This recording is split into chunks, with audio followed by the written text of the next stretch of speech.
বুঝছেন?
Welcome to our class again.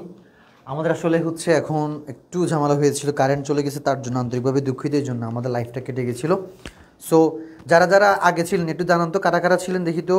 Class কি হয়েছে স্যার দেখি, সবাই আছে কিনা দেখি তো। সবাই আছে, সবাই আছে এখানে, সবাই আছে? সবাই একবার বলুন তো সবাই আছে কিনা, দ্রুত বলুন সবাই আছে কিনা এখানে। যারা যারা একটু আগে পড়াচ্ছি, আমরা লাভের হার শিখতেছিলাম, কেমন লাভের হার, মার্ক আপ মার্জিন শিখতেছিলাম। একটু দেখেন সবাই দ্রুত, মার্ক আপ মার্জিন দেখতেছিলাম। সবাই কি ক্লাসে আছে?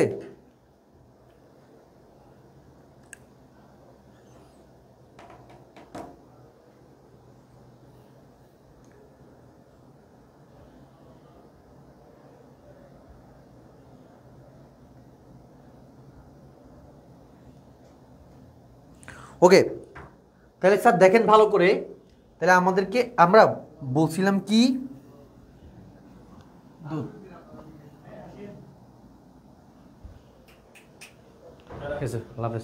এখন সামনে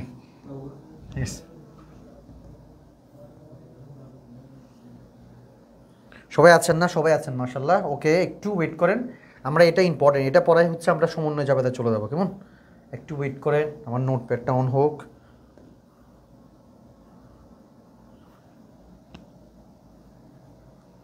ওকে, দেখেন একটু খেয়াল করেন ভালো করে। আমরা এখানে যেটা দেখতে পাচ্ছি স্যার দেখেন, বলছিলাম যেটা টাকা দেওয়া থাকবে, যেটা টাকা দেওয়া থাকবে আমরা তার উপর কি ধরবো, আমাদের লাভ ধরবো, কেমন? এখানে কি বলছে দেখেন, বিক্রিত পণ্যের ব্যয় কয় টাকা স্যার বলুন তো? 40,000 টাকা। মুনাফার হার ব্যয়ের উপর 25% হলে বিক্রয় কত?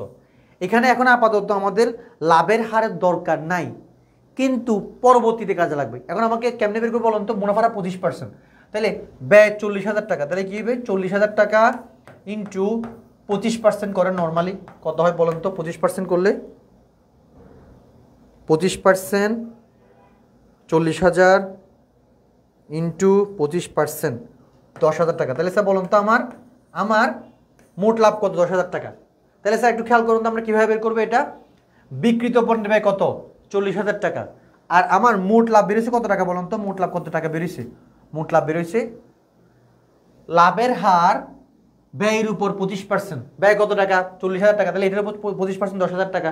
তাহলে স্যার বলুন তো এই 40-এর সাথে 10 কি করব? যোগ করব। তাহলে আমি কি পাবো বলুন তো? বিক্রয়, একটু আগে বলছিলাম বিক্রিত পণ্যের ব্যয় আর হচ্ছে মোট লাভের টাকা, বিক্রিত পণ্যের ব্যয় আর মোট লাভ অ্যাড করলে বিক্রয় পাওয়া যায়। তাহলে এই যে বিক্রিত পণ্যের ব্যয় হচ্ছে 40,000 টাকা আর মোট লাভ 10, অ্যাড করলে 50। তাহলে আমার অ্যান্সার কত বলুন তো? অ্যান্সার হবে কত? 50। বুঝছেন সবাই বলুন তো ক্লিয়ারলি? বুঝে গেছে নাকি? একটু দ্রুত বলেন, এটা বুঝে গেছে সবাই কি? এটা বুঝতে পারছেন নাকি? দ্রুত বলুন তো এটা কি রে ভাই।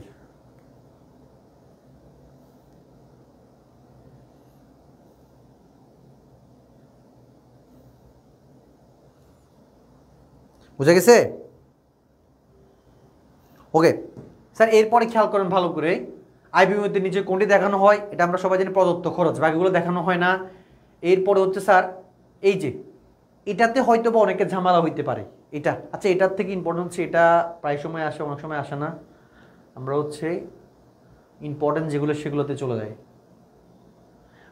বিক্রিত পণ্যের ব্যয়ের সাথে মোট লাভ যোগ করলে কি পাওয়া যায়, বিক্রয় পাওয়া যায়, কেমন?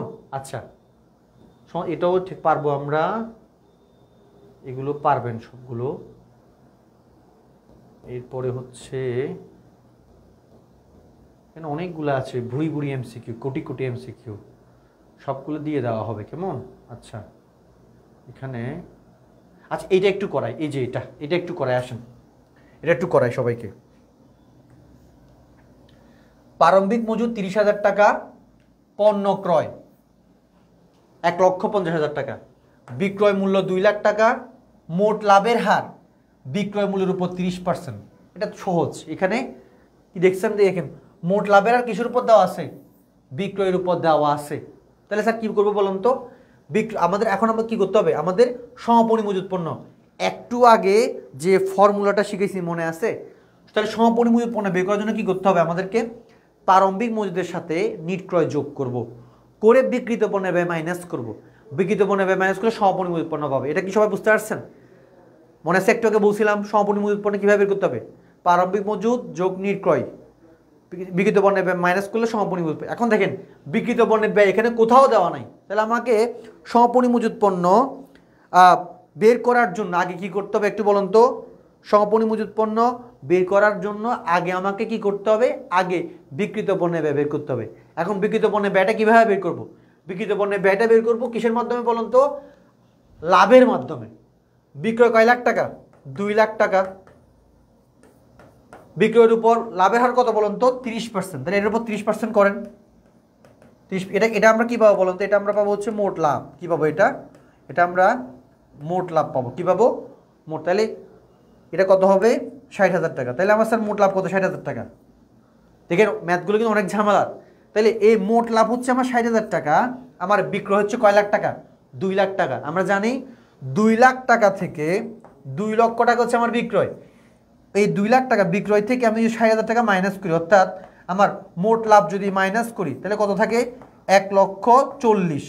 এই 1,40,000 হচ্ছে আমার বিক্রিত পণ্যের ব্যয়। সবাই কি বুঝতে পারছেন? বিক্রিত পণ্যের ব্যয়টা কীভাবে বের করতে হবে, এটা হচ্ছে কি আমার বিক্রিত পণ্যের ব্যয়, বুঝছেন? মোট লাভ আমরা বিক্রয় থেকে কিসের মাধ্যমে, বিক্রয় থেকে আমরা হচ্ছে লাভের হারের মাধ্যমে বিক্রিত পণ্যের ব্যয়, কারণ বিক্রয় থেকে বিক্রিত পণ্যের ব্যয় মাধ্যমে কি পাওয়া যায়, মোট লাভ পাওয়া যায়। তাহলে মোট লাভ আমরা পাইছি কত হাজার টাকা বলুন তো, 60,000 টাকা। এরপর এই মোট লাভটা বিক্রয় থেকে মাইনাস করতে, তাহলে বিক্রিত পণ্যের ব্যয় 1,40,000। তাহলে স্যার দেখেন আমাদের কাছে এখন 3টা এলিমেন্টস পেয়ে গেছি আমরা। এখন আমরা সমপরিমাণ মজুদ পণ্য কেমনে পাবো বলুন তো, প্রারম্ভিক মজুদ আর ক্রয় যোগ করব, 1,50,000 যোগ 30 যোগ করলে কত হয়, 1,80,000। তাহলে উপরের দুইটা কত, 1,80,000 টাকা। 1,80,000 থেকে বিক্রিত পণ্যের ব্যয় এটা কি করবো, মাইনাস করবো। 1,80,000 থেকে 1,40,000 গেলে অ্যান্সার কত বলুন তো, 40,000 টাকা হচ্ছে আমাদের অ্যান্সার। সবাই কি বুঝতে পারছেন বলুন তো, বুঝছেন কিনা, বুঝে গেছে? এই ম্যাথটা কি বুঝতে পারছেন নাকি একটু দ্রুত বলেন, বুঝে গেছে এটা?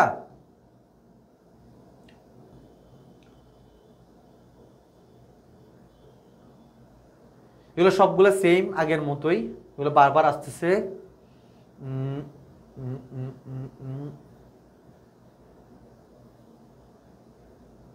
সমন্বিত ক্রয় সূত্রটা একটু দেখেন, প্রারম্ভিক মজুদ যোগ ক্রয় মানে সমপরিমাণ উৎপন্ন, এটা আসছে 18 সালে আসছে, 23 সালে আসছে।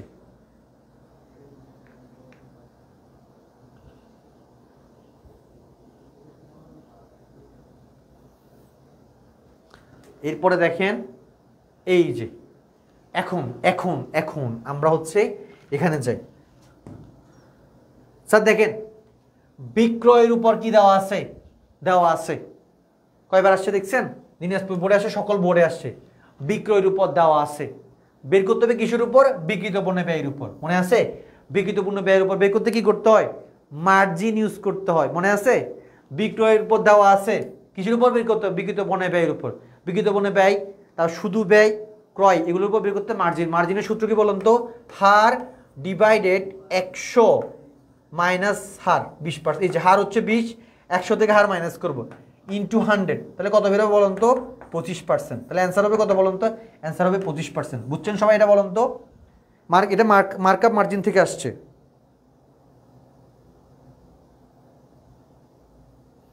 সবাই কি এটা বুঝতে পারছেন স্যার? দেখেন বিক্রির উপর লাভের হার দেওয়া আছে, বিক্রিত পণ্য ব্যয়ের উপর কত, একদম শর্টকাট। বিক্রিত পণ্য ব্যয়ের উপর বের করতে বলছিলাম মার্জিন ইউজ করতে, আর বিক্রির উপর বের করতে মার্কআপ। এখন বিক্রিত পণ্য ব্যয়ের উপর বের করতে হবে, তাহলে কি হবে? মার্জিন। তাহলে মার্জিনের সূত্র কি?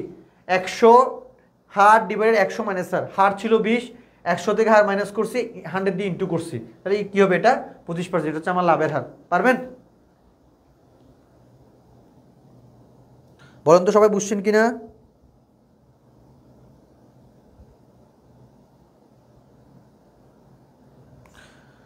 একটু কথা বলেন কাইন্ডলি, বুঝে গেছে কিনা?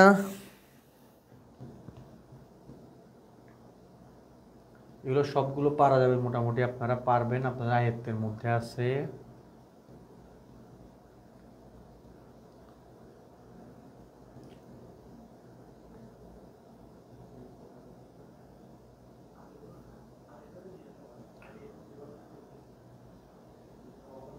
ওকে, তাহলে স্যার দেখেন আমরা মোটামুটি লাভের হারের জিনিসটাও মোটামুটি দেখলাম। এখন আমরা দেখব হচ্ছে আর্থিক অবস্থা বিবরণী কিছু গুরুত্বপূর্ণ সমন্বয়, যেটা আমাদের কাজে লাগবে। কেমন?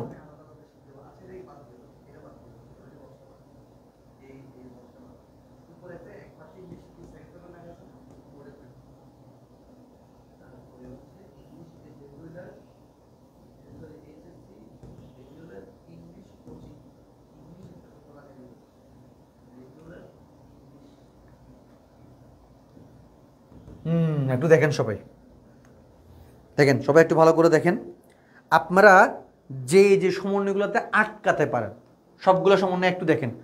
পরীক্ষায় যাওয়ার আগে এই সমন্বয়গুলো মাস্ট দেখে যাবেন স্যার। দেখেন এখানে সবগুলো সমন্বয় দেওয়া আছে নবম অধ্যায়ে। দেখেন আমি ফাইলটা দিয়ে দিব আপনাদেরকে। দেখেন আমাদের একটু ভালো করে খেয়াল করেন, এই যে এই জিনিসগুলো খেয়াল করেন ভালো করে। এই যে আপনারা, আমি অ্যানালাইজ করে দেখলাম মোটামুটি সবাই এই সমন্বয়গুলোতে একটু দেখেন। আমরা সবাই আটকাই পরীক্ষায় যাওয়ার আগে মাস্ট এগুলো, ইউটিউবে হোক, এখন আমি যতটুকু বোঝাই সম্ভব বুঝাবো, মাস্ট দেখে যাবেন। দেখেন গুরুত্বপূর্ণ সমন্বয়, এগুলো সব স্ক্রিনশট নিয়ে নেন, আমি ফাইলটা পাঠাবো সবাইকে। দেখেন অবলোপন এবং বিজ্ঞাপন, বিলম্বিত বিজ্ঞাপন, এখান থেকে আপনি ম্যাথ করার সময় ঝামেলায় পড়বেন। এরপর কুরিন এবং কুরিন সঞ্চিতি, এটাতে ঝামেলা পড়তে পারেন। এরপরে সমাপনী মজুত পণ্য, আগুনে বিনষ্ট পণ্য, অর্থাৎ সমাপনী মজুত পণ্যের মধ্যে আগুনে বিনষ্ট পণ্য কি থাকে? অ্যাড করা থাকে, সো এটাতে ঝামেলা পড়তে পারেন। এরপর ভাই খেয়াল করেন বকেয়া ও অগ্রিম। ওই যে বকেয়া বেতন দেওয়া, মনে করেন যে বেতন দেওয়া আছে, আবার সমন্বয় বলছে বেতন বকেয়া আছে, তাহলে সেটা কি করতে হবে? অ্যাড করতে হবে। অগ্রিম হলে মাইনাস করতে হয়, দেখাবো। বিনিয়োগ এবং ঋণের সুদ, এটা কোনটা? এটা হচ্ছে তারিখ দেওয়া আছে, মনে করেন যে 10% বিনিয়োগ, 10% ঋণ, এগুলো জাস্ট রেওয়া মিলে দেওয়া আছে। তখন আপনাকে বুঝতে হবে কি, আপনাকে মাস্ট কি করতে হবে? এগুলোর উপর সুদ ধার্য করতে হবে। রেওয়া মিলে বিনিয়োগ দেওয়া আছে স্যার। দেখেন আমি আপনাদেরকে সমন্বয়গুলো খুব ইজিলি বোঝার চেষ্টা করতেছি, বুঝেন ভালো করে। রেওয়া মিলে বিনিয়োগ দেওয়া আছে, 10% বিনিয়োগ অথবা 10% ঋণ দেওয়া আছে। এরপর সমন্বয় কোথাও বলা নাই যে সুদ ধার্য করতে হবে, বলা না থাকলেও তারপর আপনাকে কি ধরতে হবে? সুদ কাউন্ট করতে হবে। তারিখ দেওয়া থাকলে তারিখ অনুযায়ী, তারিখ না থাকলে 1 বছরের সুদ ধার্য করতে হবে। বুঝছেন সবাই? বলুন তো বুঝছেন কিনা?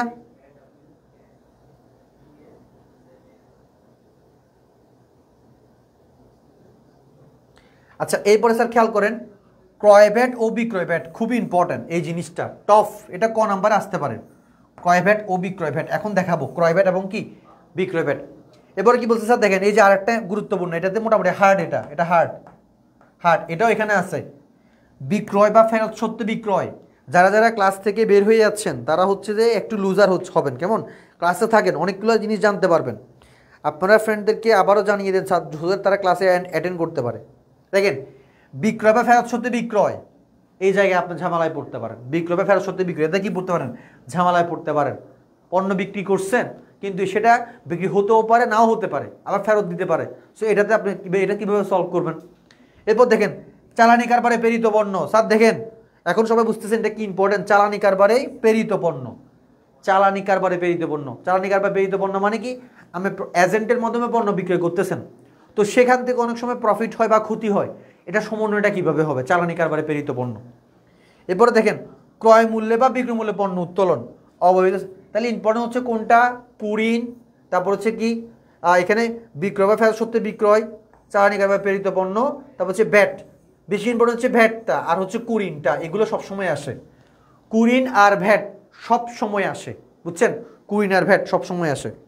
আচ্ছা, আমি প্রথমে আপনাদেরকে হচ্ছে একটু প্রথমে কুরিনটা বুঝিয়ে দিই স্যার। কুরিনটা বাকিগুলো বুঝাচ্ছি, আগে কুরিনটা বুঝিয়ে দিই কেমন? কুরিনটা কোথায়? আচ্ছা, আগে হচ্ছে বিজ্ঞাপনটা বুঝিয়ে দিই। বিজ্ঞাপনটা কোথায়? এই যে এখানে আছে।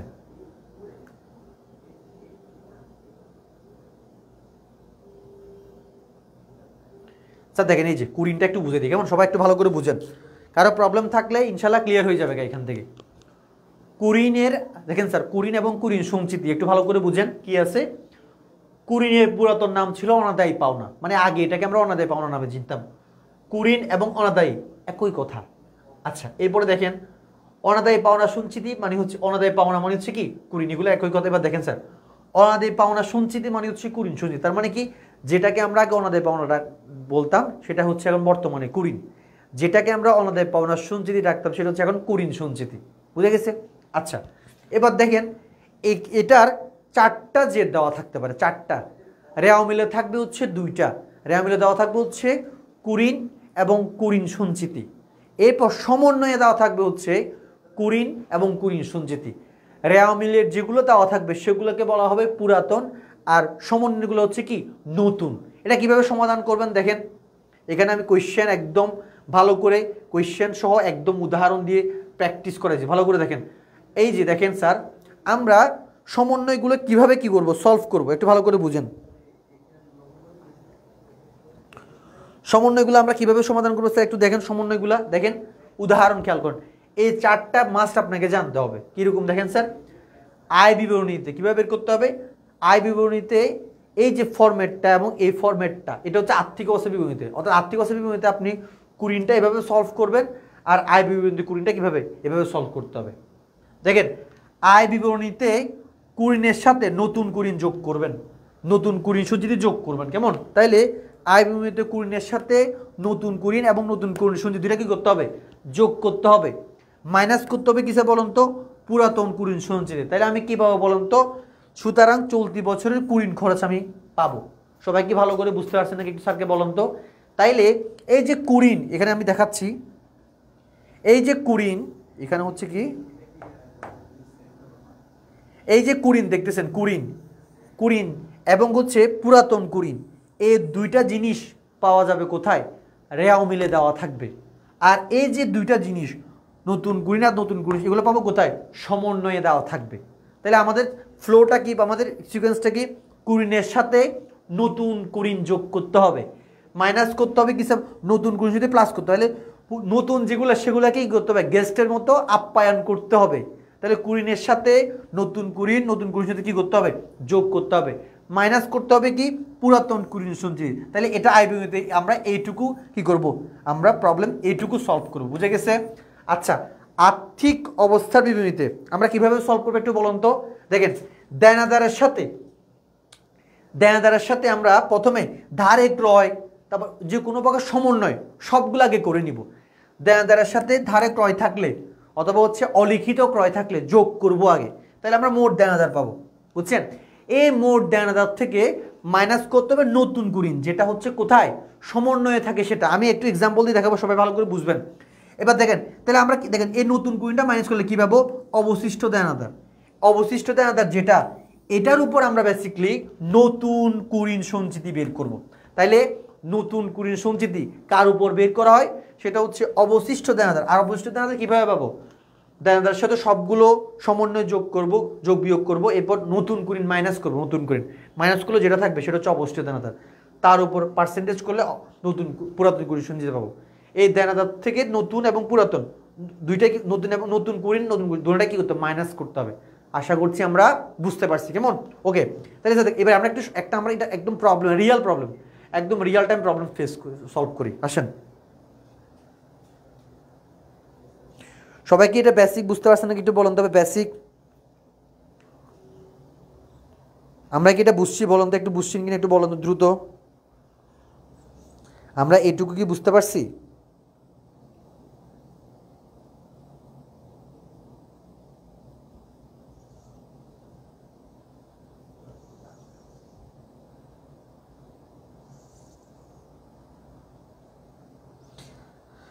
স্যার দেখেন আমাদেরকে মনে করেন এরকম একটা প্রবলেম দেওয়া আছে, রেওয়া মিলে দেনাদার দেওয়া আছে 2 লাখ টাকা, কুরিন দেওয়া আছে 10,000 টাকা, কুরিন শুনতে 5,000 টাকা। তাহলে স্যার দেখেন এই যে দুইটা, এই দুইটা হচ্ছে পুরাতন কুরিন, রাইট? পুরাতন কুরিন, কেমন? এই দুইটা কি পুরাতন কুরিন। সমন্বয় কি বলছে দেখেন স্যার, ধারে ক্রয় 20,000 টাকা, ধারে ক্রয় কত? 20,000 টাকা, দেনাদার 15,000 টাকা যা আদায়যোগ্য নয়। স্যার দেখেন ধারে ক্রয়, এটার আরেকটা নাম হচ্ছে কি অলিখিত ক্রয়, কেমন? এবার খেয়াল করেন দেনাদার 15,000 টাকা আদায়যোগ্য নয়, এখানে দেখেন এরপরে কি বলছে, অবশিষ্ট দেনাদার 2% সঞ্চিতি হিসাব রাখতে হবে। স্যার এখানে কোথাও দেখেন কুরিন এবং কুরিন সঞ্চিতি দেওয়া নাই। এই যে দেনাদার 15,000 টাকা আদায়যোগ্য নয়, এটাই হচ্ছে বেসিকলি নতুন কুরিন, বুঝছেন? তাহলে নতুন কুরিন কি নামে থাকবে? সবাইকে ক্লিয়ার? বুঝতে পারছেন নাকি বলুন তো স্যার? সবাইকে ক্লিয়ার নাকি? একটু স্যারকে বলুন তো ক্লিয়ার কিনা। এরপর দেখেন এই যে অবশিষ্ট দেনাদার 2% সঞ্চিতি, সঞ্চিতি এটাই হচ্ছে কুরিন সঞ্চিতি, কেমন? কুরিন সঞ্চিতি, এটাই হচ্ছে নতুন কুরিন সঞ্চিতি, নতুন কুরিন সঞ্চিতি। বুঝছেন সবাই? বলুন তো বুঝছেন কিনা? বুঝে গেছে?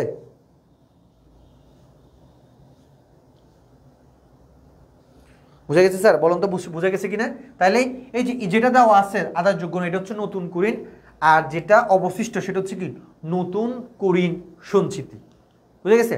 আচ্ছা এবার আমরা এটা সলভ করবো। দেখেন স্যার আমাদের ফার্স্ট কাজ কি, আয় বিবরণী। কিভাবে করবো একটু ভালো করে দেখেন।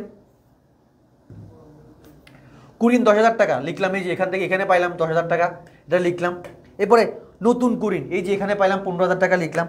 এরপরে স্যার দেখেন নতুন কুরিন সঞ্চিতি বের করতে গিয়ে আমাকে ব্যাক পেতে হবে, কারণ এটা পার্সেন্টেজ আকারে দেওয়া আছে, আর এই পার্সেন্টেজটা বের করতে গেলে আমার আর্থিক অবস্থা বিবরণীতে যাইতে হবে। কেমনে করবো?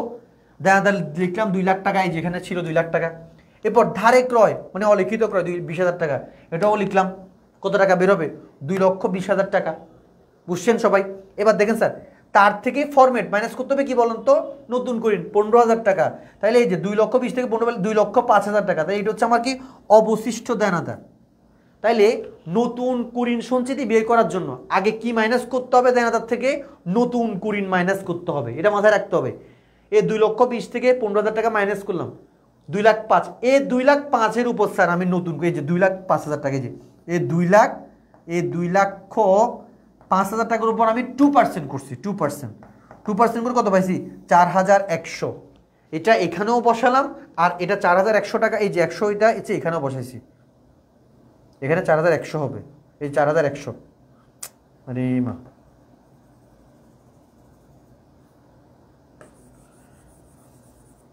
সবগুলো যোগ হবে স্যার, এটা সবগুলো যোগ হবে, যোগ হবে এটা, কেমন? এই যে এটা যোগ হবে, এই যে এটা যোগ হবে, কেমন? তাহলে স্যার দেখেন এই যে এই তিনটা যোগ দেখছেন সবাইকে, এইটুকু বুঝতে পারছেন নাকি একটু বলুন তো স্যার? নতুন কুরিন সঞ্চিতিটা এখানেও বসালাম, আবার এখানেও বসালাম, এই তিনটা যোগ করলে 29,100। তারপর তার থেকে পুরাতন যেটা ছিল আগে 5,000, এটা মাইনাস করে 24,100। বুঝছেন সবাই কুরিন সঞ্চিতি কীভাবে সলভ করতে হয়? কুরিন নিয়ে, তারপর নতুন কুরিন সঞ্চিতি এই যে 4,100, এটা মাইনাস করলাম। তাইলে কুরিন এবং কুরিন সঞ্চিতি এভাবে সলভ করতে হয়। নতুন কুরিনগুলো এখানেও বসবে, এখানেও বসবে। নতুন একদম শর্টকাট দেখেন ভাই, নতুন কুরিন আর কুরিন সঞ্চিতি এই জায়গায় যোগ হবে, আর নতুন কুরিন এবং নতুন কুরিন সঞ্চিতি আর্থিক অবস্থাতে বিয়োগ হবে। বুঝছেন সবাই? এরপর নতুন কুরিন বাদ দেওয়ার পরে অবশিষ্ট দেনাদার থাকে, তার উপর নতুন কুরিন সঞ্চিতি বের করতে হয়। তাহলে আয় বিবরণী করার সময়, কুরিন সঞ্চিতি বের করার সময় আগে আমাকে আর্থিক অবস্থা বিবরণী প্রবলেমটা সলভ করতে হবে। কুরিন বাদ দিয়ে যে টাকা হবে তার উপর পার্সেন্টেজ করে নতুন কুরিন সঞ্চিতি পাবো, সেটা এখানেও বসাবো, এখানেও বসাবো। বুঝছেন কিনা বলেন তো? কুরিন সঞ্চিতি আর কোনো প্রবলেম থাকবে? সবাই ক্লিয়ারলি বুঝতে পারছেন? কুরিন সঞ্চিতি বুঝে গেছে ভালো করে? ভালো করে কি বুঝতে পারছেন নাকি একটু ভাইয়াকে বলুন তো?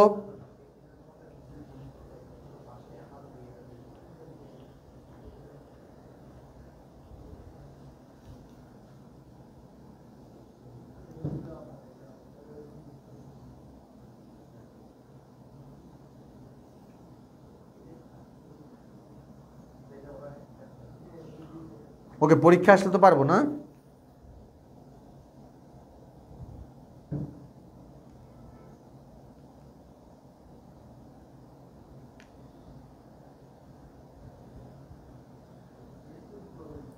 আচ্ছা স্যার, এবার দেখেন আমাদের ইম্পর্টেন্ট একটা পার্ট, সেটা হচ্ছে ভ্যাট।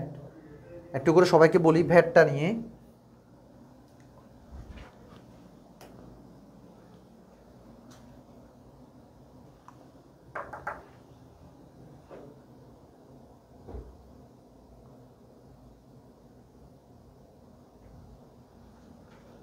ভ্যাটে গ্রিন এটা কি এখানে দিচ্ছেন?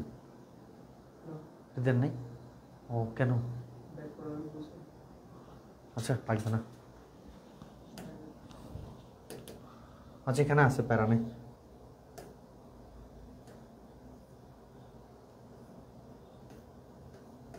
আচ্ছা এখানে দেখেন স্যার, সবাই দেখেন, এই যে ভ্যাট নিয়ে একটু খেয়াল করেন। ভ্যাটটা হচ্ছে আমাদের জন্য খুবই খুবই ইম্পর্ট্যান্ট টপিক। এখান থেকে স্যার দেখেন আমাদেরকে কি করতে বলে, ভ্যাট নির্ণয় করে আমাদের ভ্যাট হিসাবটা করতে বলে। সো একটু সবাই ভালো করে খেয়াল করেন, তাহলে এটা খেয়াল করলে আমাদের পুরা ভ্যাটটা কি হয়ে যাবে ইনশাল্লাহ ক্লিয়ার হয়ে যাবে। একটু সবাই ভালো করে খেয়াল করেন।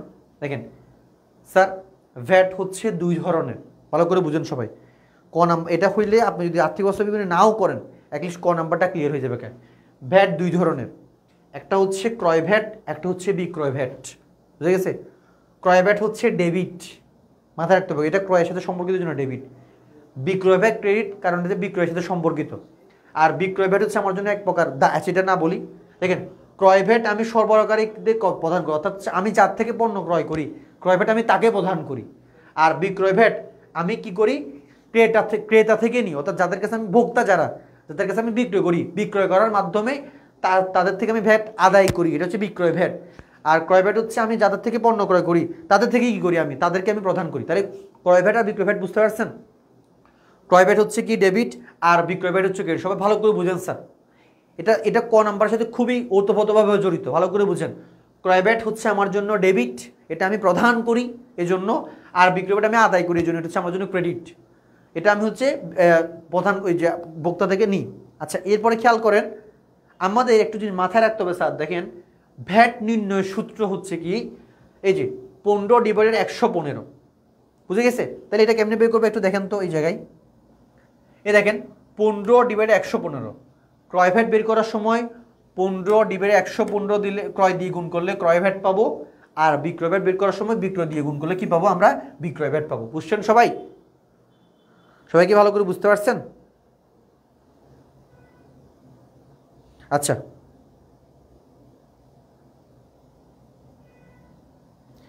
এরপরে স্যার খেয়াল করেন ভালো করে, আমাদের একটা প্রবলেম খেয়াল করেন কি বলছে। রেওয়া মিলে দেওয়া আছে ক্রয় ভ্যাট সহ 1,20,000। আচ্ছা, এটা একটা রিয়েল টাইম প্রবলেম। বিক্রয় ভ্যাট সহ 10,000 টাকা, এটা একটু ভুল হয়েছে, সরি, এখানে একটু ভুল হয়েছে, এটা এখানে হবে না। বিক্রয় ভ্যাট সহ 2 লাখ টাকা। তাহলে স্যার বলুন তো, বিক্রয় রেওয়া মিলে, আমি একটা প্রবলেম দেখাচ্ছি, রেওয়া মিলে ক্রয় ভ্যাট সহ কত দেওয়া আছে, ক্রয় ভ্যাট সহ 1,20,000, বিক্রয় ভ্যাট সহ কত, 2 লাখ টাকা। এরপরে রেওয়া মিলে এরকম একটা ভ্যাট চলতি হিসাবে জেড দেওয়া থাকবে, এটা আমাদেরকে মাথায় রাখতে হবে। রেওয়া মিলে একটা কি দেওয়া থাকবে বলুন তো, ভ্যাট চলতি হিসাবে কি দেওয়া থাকবে বলুন তো, জেড 15,000 টাকা দেওয়া থাকবে। বুঝছেন সবাই নাকি বুঝেন নাই? বুঝে গেছে? 15,000 টাকা কি দেওয়া এখানে দেওয়া থাকবে। ক্লিয়ার?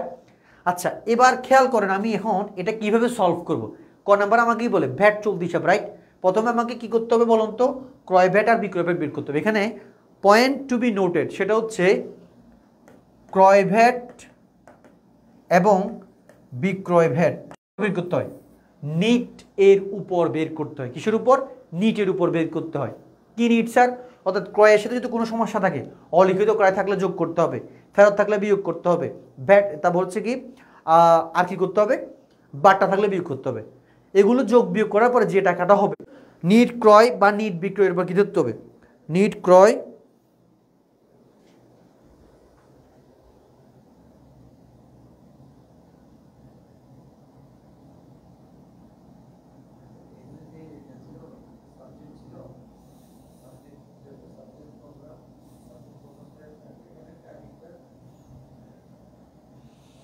এসে বলুন তো, ভ্যাট ধরতে হবে কিসের উপর, ক্রয়ের উপর আর বিক্রয়ের উপর।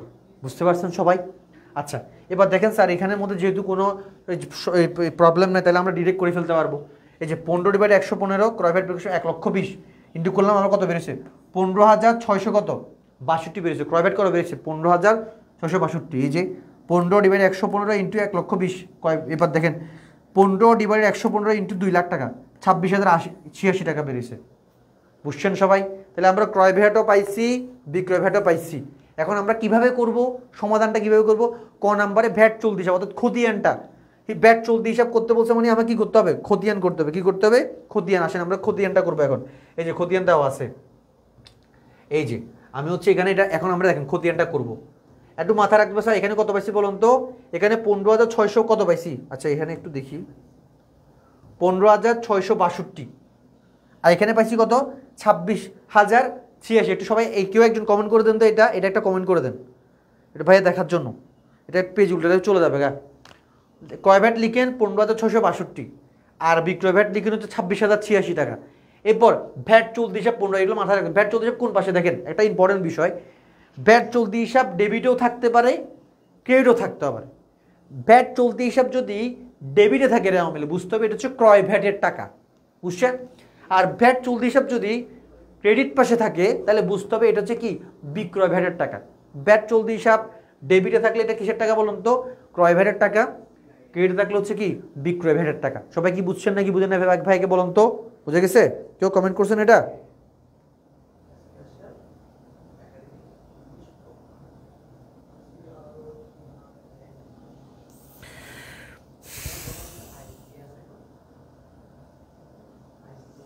একজনকে এটা কমেন্ট করতে বললাম, একটা পাবলিকও কমেন্ট করলেন না এটা। হ্যাঁ আচ্ছা যাই হোক স্যার দেখেন, তো এবার দেখেন আমি এটা কি করব এখন। এই যে এখানে জাস্ট সিম্পলি আমি এখন কি করব দেখেন, যে তারিখে লিখবো কি? এক তারিখ লিখবো, 1 তারিখ লিখবো আর কি, যেটা আপনারা হোয়াট এভার এটা 1 তারিখ লিখবেন। মনে করেন যে সাপোজ 1 জানুয়ারি লিখলাম, কেমন? এবারে কি লিখবো sir? Balance BD, balance BD, balance BD দিয়ে স্যার দেখেন ওখানে কয় টাকা ছিল আমাদের? একদম রেয়া মিলে কত টাকা ছিল মনে আছে? রেয়া মিলে দেখেন এই যে 15,000 টাকা দেওয়া ছিল, এই যে 15,000 টাকা দেওয়া ছিল। কত দেওয়া আছে? 15,000 টাকা।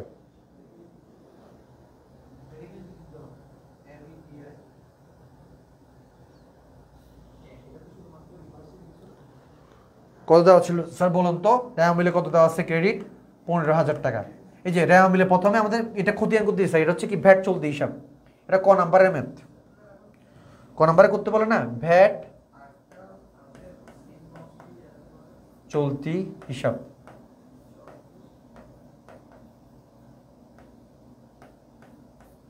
ভ্যাট চলতি হিসাব, বুঝছেন? আচ্ছা এটা ক নাম্বারের ম্যাথ? এটা ক নাম্বারে আসবে? হ্যাঁ আসে। ভ্যাট চলতি, ভ্যাট ব্যালেন্স বিডি কত হাজার টাকা বলুন তো? 15,000 টাকা লিখলাম। এই যে 15,000 টাকা, 15,000 টাকা কি করলাম আমি? লিখলাম। আচ্ছা এরপরে স্যার খেয়াল করে আমাদের কি করতে হবে? ডিসেম্বর 31 এটা দিয়ে লিখবো। ক্রয় ভ্যাট কত টাকা বলুন তো? ক্রয় ভ্যাট কত পাইছি আমরা এখানে একটু বলুন তো কমেন্টে। এরপর ডিসেম্বর 31 বিক্রয় ভ্যাট, টাকাগুলো একটু লিখি সবাই, শেষ হয়ে যাবে। দেখেন স্যার ক্রয় ভ্যাট কত টাকা ছিল বলুন তো? ক্রয় ভ্যাট ছিল 15,652। এই যে তাহলে ক্রয় ভ্যাট ডেবিট না স্যার, তাহলে কি লিখবো? এটা 15,000, এটা হচ্ছে কত হবে? ডেবিট পাশে 15,600 কত? 652। তাহলে স্যার দেখেন আমার ক্রেডিটে টাকা ছিল আর এখন টাকা আসছে ডেবিট। আমার ব্যালেন্স ছিল কি? ক্রেডিট, টাকা আসছে ডেবিট, আর ডেবিটেরটা বড়। তাহলে এই 15,000 থেকে 15,652, এটা বেশি না? তাহলে এই 15,000 থেকে 15,000 কাটাকাটি, 15,652 থেকে 15,000 কত হবে? আর 652। তাহলে আমার ডেবিট পাশে কত বলুন তো? 652 টাকা। তাহলে আমার এখানে 652 টাকা। এরপর ক্রেডিটের কত আসছে বলুন তো? ক্রেডিটে আসছিল কত? ক্রেডিটে আসছিল কত টাকা একটু বলুন তো? ক্রেডিটে কত টাকা আসছিল? 26,086।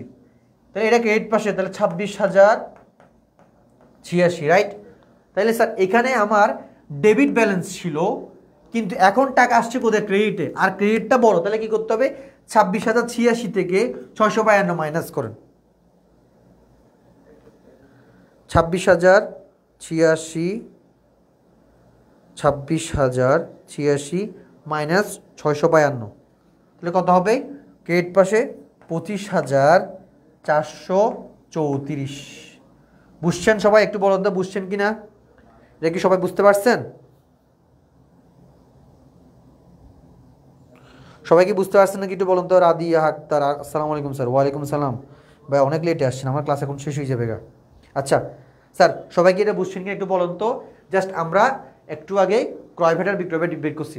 আমরা কি করবো? প্রথমে রেওয়া মিল থেকে ভ্যাট চলতি হিসাবটা নেব, যেটা ক্রেডিটে ছিল। ক্রেডিটে নীল থাকলে আমরা খতিয়ানে ক্রেডিট পাশে বসাবো, ডেবিটে থাকলে ডেবিটে বসাতাম। ক্রেডিটে লিখলাম। এবার ক্রয় ভ্যাট, ক্রয় ভ্যাট কত টাকা স্যার দেখেন তো? ক্রয় ভ্যাট 15,652, এটা লিখলাম সুন্দর করে।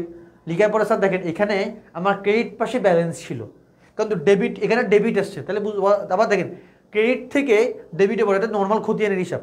15,652 থেকে আমাদের 15,000 টাকা চলে গেলে, এটা যেহেতু বড়, তাহলে এখান থেকে এটা মাইনাস যাবে, বড়টা থেকে মাইনাস যায় 652, এখানে আরও 652 টাকা বেশি থাকে, তাহলে একটা ডেবিট পাশে বসালাম। এরপরে বিক্রয় ভ্যাট, বিক্রয় ভ্যাট কত হাজার টাকা বলুন তো? 26,000 কত? 86 টাকা। কত? 26,086 টাকা। বুঝছেন সবাই? 26,086 টাকা আমার ক্রেডিটে ঢুকছে। আগে ছিল স্যার দেখেন, তাহলে আগে ছিল 652 টাকা, কোন পাশে? ডেবিট পাশে। এখন 26,086, তাহলে এটা ক্রেডিট বড় না? তাহলে যেটা বড় সেটা থেকে মাইনাস করতে হবে, তাহলে ক্রেডিট থেকে এটা মাইনাস করলে আমার কত টাকা আর আসে বলুন তো? 25,434। তাহলে এখন দেখেন স্যার, এটা কি সবাই বুঝতে পারছেন নাকি? দ্রুত বলুন যারা ছিলেন, যারা আছেন, সবাই কি বুঝতে পারছেন? সবাই কি স্যার বুঝতে পারছেন নাকি? দ্রুত বলুন তো এটা ভাইয়াকে।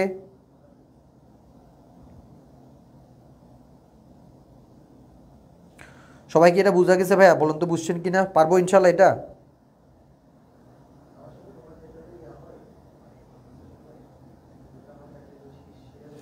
আচ্ছা এবার দেখেন স্যার, এখানে এখানে একটা ডিসিশন মেক করতে হবে।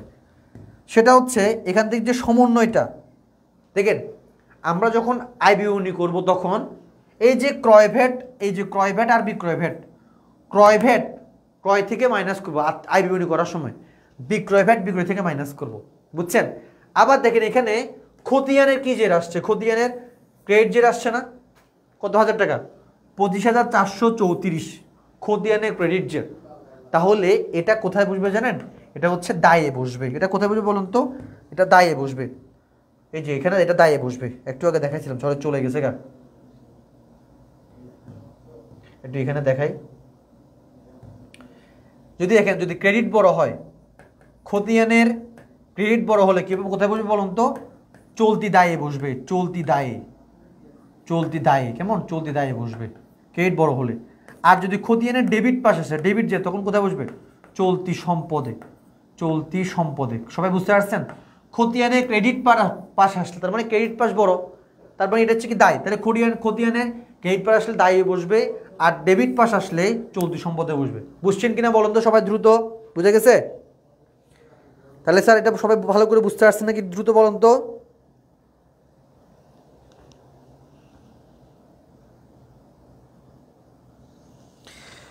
ঠিক আছে স্যার, আমাদের হচ্ছে একটু পরে আরেকটা ক্লাস হবে। মোটামুটি আমরা হচ্ছে যখন ফাইনাল টাচ দিব তখন এখানে আমরা আরও, এখানে আজকে আর্থিক অসুবিধা সবচেয়ে গুরুত্বপূর্ণ যে ইয়াগুলো কি বলে সমন্বয়গুলো, এগুলো পড়ার চেষ্টা করছি। এমসিকিউ তো মোটামুটি প্রায় শেষ করে দিছে এই আর্থিক অসুবিধা থেকে, রাইট? তাহলে আগামীকাল যখন ফাইনাল রিভিশন দিব, অর্থাৎ আগামীকাল সন্ধ্যা 7:30 যে ক্লাসটা, লাস্ট ক্লাস, এখনই ফার্স্ট পেপার করবো, ওখানে আমরা এখানকার কিছু সিকিউ প্র্যাকটিস করবো ইনশাল্লাহ। তারপর অবচয় চ্যাপ্টারটা প্র্যাকটিস করবো, ওটা যেহেতু গতকাল করানো হয় না সেজন্য। ঠিক আছে? সো আজকে ক্লাসটা এখানে শেষ করতেছি আমরা। আর্থিক অসুবিধা স্যার এগুলাই, আমি ফাইলগুলো এখনই আপনাদেরকে বসে আমি এখন ইনশাল্লাহ দিয়ে দিচ্ছি। হ্যাঁ, যারা হচ্ছে পান নাই আমাকে সবাই নক দিবেন ইনশাল্লাহ, অথবা আমাদের গ্রুপে পাঠিয়ে দিচ্ছি। এরপরে যারা পাবেন না আমাকে অবশ্যই আমাকে নক দিবেন, কেমন? সো দেখো আগামীকাল 3টা বাজে আমাদের আরেকটা ক্লাস থাকবে, সেটা হবে হচ্ছে রেওয়ামূল্যের উপর আর ব্যাংক সমন্বয়ের উপর। দেখেন যারা ক্লাসের আসেন সবাইকে একটু বলে দিই, আগামীকাল বিকাল 3টা বাজে রেওয়ামূল্যের উপর এবং সমন্বয়ের উপর, ব্যাংক সমন্বয়ের উপর একটা ক্লাস হবে। মনে রাখবেন আমি এখানে সবচেয়ে বেশি জিনিস পড়াচ্ছি না, যেগুলো ইম্পর্টেন্ট আপনারা আটকাতে পারেন এমসিকিউ সেগুলোই পড়াচ্ছি, কেমন? তো দেখা হবে নেক্সট ক্লাসে। এরপরে স্যার দেখেন সবাই হচ্ছে বেশি করে হচ্ছে যে প্র্যাকটিস করেন, তারপর হচ্ছে আমার রেকর্ড ক্লাসগুলো যারা আগে করেন না সেগুলো দেখেন, ইনশাল্লাহ পরীক্ষা ভালো হবে। এরপর হচ্ছে আগামীকাল সন্ধ্যা 7:30 যে ক্লাসটা হবে, ওখানে আমরা ফাইনাল রিভিশন যেটা, সো সেখানে হচ্ছে আমাদের দেখা হবে, যে জিনিসগুলো পড়েন ওখানে পড়াবো। সো এই পর্যন্ত সকলে অনেক বেশি ভালো থাকেন এবং বেশি করে সবাই দোয়া করবেন, সবার জন্য, আমার জন্য দোয়া করবেন। দেখা হবে নেক্সট ক্লাসে। আসসালামু আলাইকুম। কেটে দেন তো, কেটে দেন না। হ্যাঁ, কেটে দিয়েছেন?